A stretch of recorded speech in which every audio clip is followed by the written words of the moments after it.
Question क्या पूछ रहा है कि class second section is also called as compacted section. So basic classification देख लेते हैं। Load carrying capacity before failure, load buckling behaviour, moment redistribution capacity and width to thickness ratio. तो types of cross section के बारे में बात करते हैं। जो क्लास 1 है जिसको प्लास्टिक सेक्शन बोलते हैं, can reach plastic movement and large rotation capacity इसके अंदर आती है। क्लास 2 की बात करते हैं तो इसके अंदर कॉम्पैक्टेड सेक्शन होता है, can reach plastic movement and limited rotation capacity. Class 3 की अगर बात करें तो ये सेमी कॉम्पैक्टेड सेक्शन होता है, can reach only yield movement, so can not reach fully plastic movement. Class 4 की अगर बात करें तो उसको सिलेंडर सेक्शन बोला जाता है, local buckling occur earlier, so even yield stress is not reached fully. हम बात करते हैं मूवमेंट रोटेशन बिहेवियर के बारे में। तो जो क्लास 1 होता है इसके अंदर हाईएस्ट रोटेशन होता है θ2।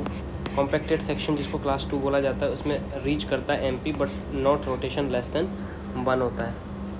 उसके बाद बात करते हैं सेमी कॉम्पैक्टेड या क्लास 3 के अंदर, जो स्टॉप 8 माइज MY, ठीक है, तो less than FY for fully plastic होता है। सिलेंडर की बात करें जो क्लास 4 के लिए होता है, इसमें buckling early lowest strength and rotation होता है। सो क्लास 2 क्या होता है, कॉम्पैक्टेड सेक्शन होता है।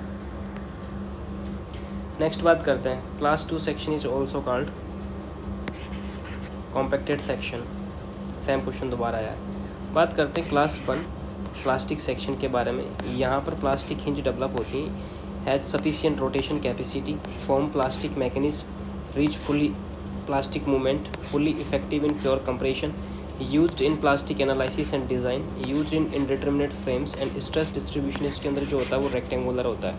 बात करते हैं क्लास 2 के बारे में जिसे कॉम्पैक्टेड सेक्शन बोलता है। ये can develop plastic movement and but insufficient rotation capacity होती है। प्लास्टिक इंच फॉर्म होता है but collapse mechanism not formed होता है due to local buckling. So full plastic stress distribution possible होता है बट डक्टाइल इज इनएडिक्वेट होती है। सो स्ट्रेस डिस्ट्रीब्यूशन भी इसके अंदर रेक्टेंगुलर होता है। नेक्स्ट बात करते हैं क्लास 3 के बारे में, जो सेमी कॉम्पैक्ट सेक्शन होता है। एक्सट्रीम फाइबर रीच करता है यील्ड स्ट्रेस FY पर and can not develop plastic movement due to local buckling. So fully effective in compression, movement capacity limited to yield movement होता है। यील्ड अगर only in some parts, can not reach full plastic stress distribution, used in elastic design. Stress distribution जो उसके अंदर होता है class 3 के अंदर वो ट्रायंगुलर होता है। नेक्स्ट बात करते हैं क्लास 4 जिसको सिलेंडर सेक्शन बोला जाता है। ये फेल होता है before reaching yield stress. Local buckling इसके अंदर होती हैं, यूज होता है ये कोल्ड फ्रेम मेंबर्स के लिए। ये बेस्ड ऑन होता है विड्थ थिकनेस रेशियो पर।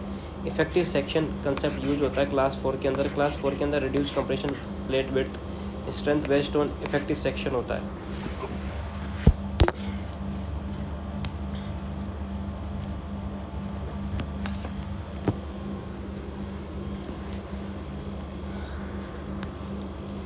नेक्स्ट बात करते हैं क्या पूछ रहा है इस क्वेश्चन, क्या पूछ रहा है।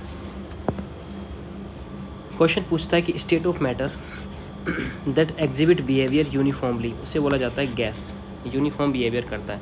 की पॉइंट बात कर लेते हैं, जो एग्जिबिट करता है बिहेवियर यूनिफॉर्म करता है, no fixed shape, no fixed volume and fill entire container uniformly.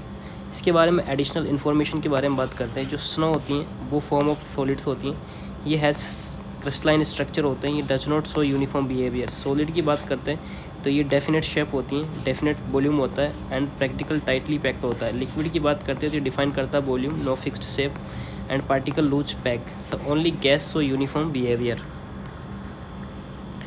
Question क्या पूछ रहा है, which combination of statement ABCD is correct as per IS 800 2007। So statement 1 बोलता है कि जो रोल्ड आई सेक्शन होता है जिसमें विड्थ और H/BF ग्रेटर देन 1.2 होता है और TF जो होता है वो लेस देन 40 mm होता है, तो बकलिंग अबाउट Z एक्सिस तो क्लास A के अंदर होगा। स्टेटमेंट B बोलता है तो effective throat thickness K into belt size होता है, फॉर एंगल 120 के बराबर 0.5 होता है, तो ये गलत होगा। स्टेटमेंट C बोलता है कि लैप जॉइंट जो मिनिमम लैप होती है वो गिवन होती है 16 और 60 mm, तो ये भी गलत होगा। नेक्स्ट आता है imperfection factor for class B, उसके लिए होता है 0.34, A के लिए कितना होता है 0.21, ठीक है, तो ये ऐसे होएगा। अब इसकी कंसेप्ट समझ लेते हैं। जो फिलेट बेल्ट होता है, इफेक्टिव थ्रोट थिकनेस जो होती है K इंटू S होता है, S साइज ऑफ बेल्ट, के जो डिपेंड करता है वो एंगल बिटवीन फ्यूजन फेस होता है। तो टेबल से के देखते हैं, अगर 60 से 90 के बीच एंगल है तो के की वैल्यू 0.70 होगी। ठीक है, 91 से लेके 100 के बीच में तो वैल्यू कितनी होगी 65, और 101 से 106 के बीच में तो 0.60 हो जाएगी। 107 से लेके 113 के बीच में तो 0.55 हो जाएगी, और 114 से लेके 120 के बीच में तो के की वैल्यू 0.50 हो जाएगी। और अगर 112 है तो के की value 0.55 not 5, so B is false हो जाएगा। लैप जॉइंट कंडीशन के बारे में बात करते हैं। मिनिमम जो लैप जॉइंट होता है वो कितना होता है इसके अंदर, मिनिमम लैप जॉइंट जो होता है वो ग्रेटर देन 40 और 40 mm होता है, जो कि कम होता है। सो गिवन स्टेटमेंट 60 और 60 mm होता है। अब बात करते हैं बकलिंग क्लासेस के बारे में। जो क्लासिफिकेशन होता है ABCD होता है, क्लास बी के लिए अल्फ़ा जो 0.34 होता है। नेक्स्ट बात करते हैं correct combination of statement ABCD as per IAS 800 2007। Rolled I section होता है वो BHYBF जो होता है greater than 1.2, and thickness of flange होता है लेस देन 40 mm होता है। तो बकलिंग अबाउट जेड एक्सिस तो क्लास ए के लिए ट्री हो जाएगी। बात करते हैं फिलेट बेल्ट थ्रोट के बारे में। थ्रोट क्या होता है, K इंटू बेल्ट साइज होता है, अगर ग्रेटर देन ये है तो इसके लिए 5 हो जाएगी नोट 50। लैप जॉइंट 16T ये गलत हो जाएगा, ये सही हो जाएगा।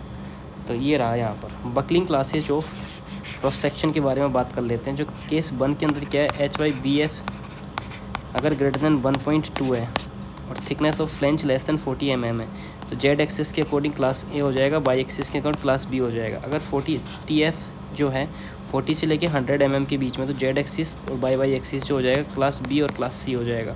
केस 2 में क्या होता है कि अगर इससे लेस देन कम है 1.2 से और TF लेस देन 100 है तो ये हो जाएगा जेड एक्सिस पे बी हो जाएगा, बाई एक्सिस पर सी हो जाएगा। ठीक है, अगर TF ग्रेटर देन 100 है तो जेड एक्सिस पे डी हो जाएगा और बाई एक्सिस पे क्लास डी भी हो जाएगा। अदर सेक्शंस की बात करते हैं, जैसे हॉट रोल्ड सेक्शन है क्लास ए हो जाता है, कोल्ड फॉर्म है क्लास बी हो जाएगा, जनरली क्लास बी यूज होता है। तो प्लेट एलिमेंट्स कंडीशन की बात करें तो B/TF रेशो लेस देन 30 होगा क्लास सी के लिए जेड एक्सिस पर। H/TF लेस देन 30 है तो क्लास सी होगा बाई एक्सिस में। Channel angle and T sections buckling section C होता है। तो इम्परफेक्शन फैक्टर आपको पता ही 2, 3, 4 और 7.6 डी के लिए होता है। सो कंसेप्ट चेक कर लेते हैं। स्टेटमेंट 1, 2, 3, 4 क्या है, सब लिख रखा है इसमें। नेक्स्ट आता है बकलिंग क्लासेस और क्रॉस सेक्शंस। तो रोल्ड आई सेक्शन की बात चल रही है यहाँ पर।